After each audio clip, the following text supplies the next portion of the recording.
In this video, we are going to show how we can achieve governance and management of data science entities using Collibra. With the widespread adoption of AI/ML, organizations are finding out that there's a lot of metadata generated while building, maintaining models, and it's becoming quite challenging to manage and maintain.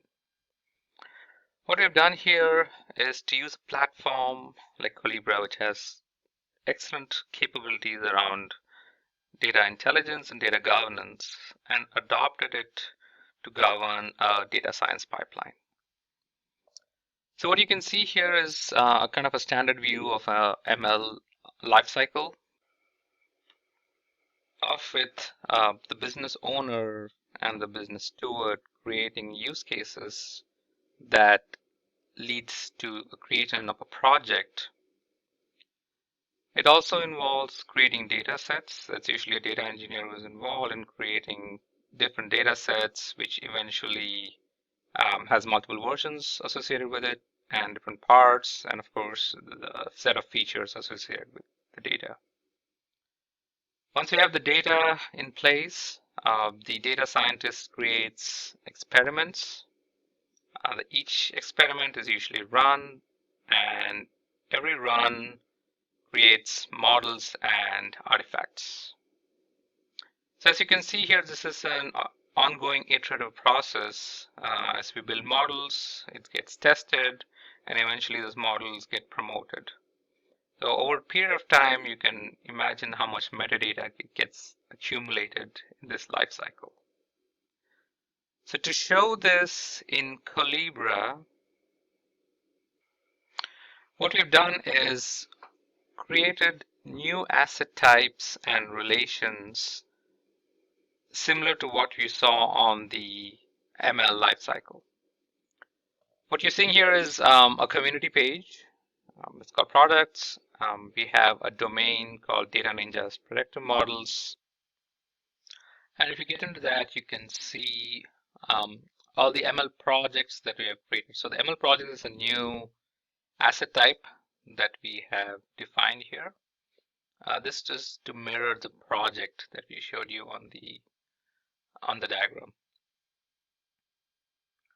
We have created a hierarchy structure, again, similar to what the lifecycle showed. For instance, let's open up one of these projects for Asuka.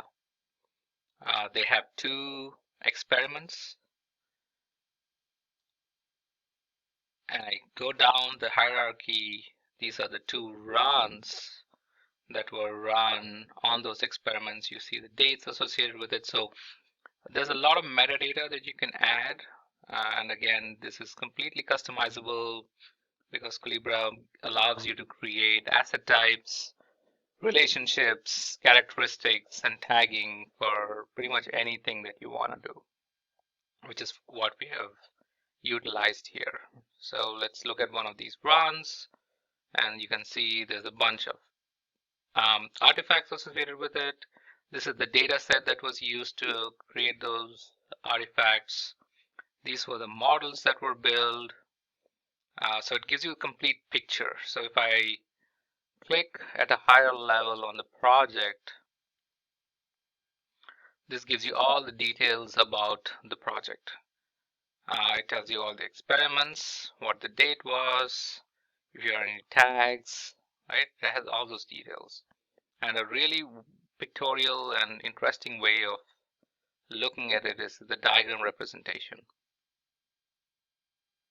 So this gives you a complete picture from a hierarchy perspective on your project, and you can see the legend here that tells you what each of these assets are. So this is your project, these are your experiments, these are your runs, these are all the artifacts that were created from it, these were the models, and this is the data that was used.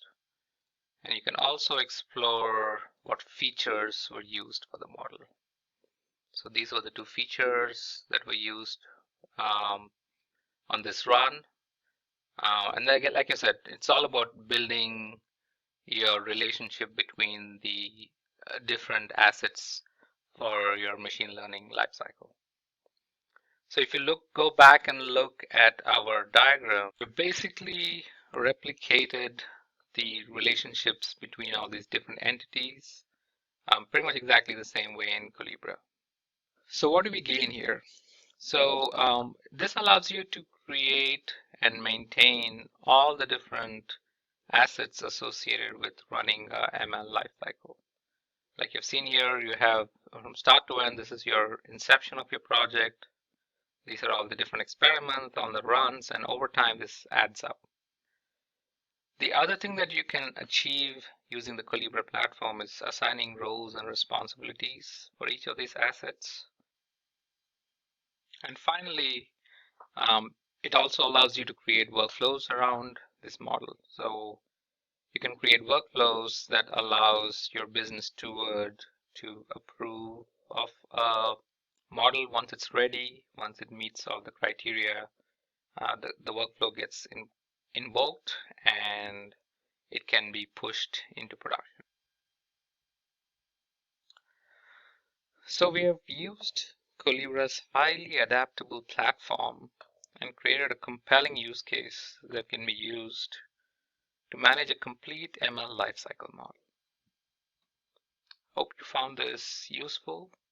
Thank you.